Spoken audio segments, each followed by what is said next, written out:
ये रिश्ता क्या कहलाता है में मनीषा अभीरा का पूरा ध्यान रखते हुए नजर आएगी। दोस्तों, हम आपको बता दें कि अभीरा का एक्सीडेंट हो गया था, वो हॉस्पिटल में एडमिट थी।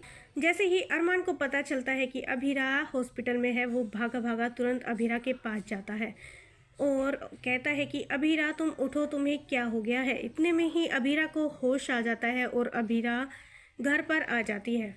सभी घर वाले अभीरा को देखकर बहुत खुश होते हैं और मनीषा अभीरा के लिए दवाइयाँ लेकर आती है और कहती है कि अभीरा तुम जल्दी से ये दवाइयाँ खाकर बिल्कुल ठीक हो जाओ, पहले की तरह। तुम हमें पहले की तरह बोलती हुई अच्छी लगती हो, ना कि चुप चुप सी। इसलिए हम चाहते हैं कि तुम जल्दी से जल्दी ठीक हो जाओ और वापस सबके साथ मिलजुल कर रहो, बातें करो सबसे। अभीरा कहती है थैंक यू चाची साहब, आप मेरा इतना ध्यान रख रही हो। मैं तो इस घर की कुछ लगती भी नहीं हूँ, फिर भी आप मेरा इतना ध्यान रख रही हो।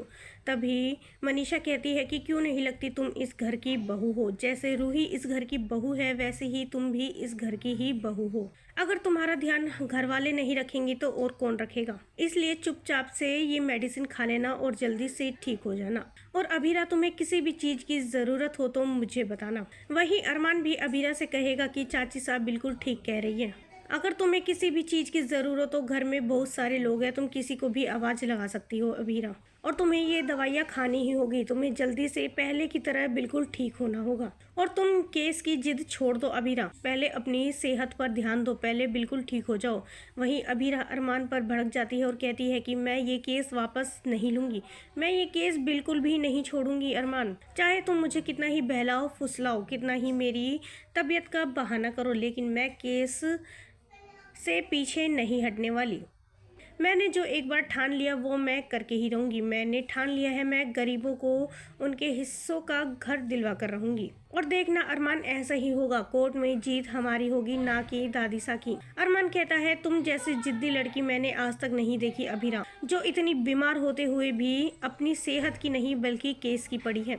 जैसा तुम्हें ठीक लगे तुम वैसा करना, मेरा बताना तो फर्ज था, बाकी तुम्हारी मर्जी।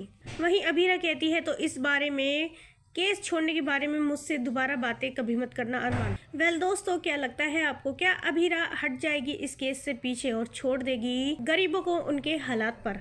हमें अपनी राय कमेंट्स में ज़रूर बताइएगा और नहीं किया है चैनल को सब्सक्राइब तो जल्दी से कर ले, जिससे सीरियल से जुड़ी सारी अपडेट हम आप तक लेकर पहुँचे सबसे पहले।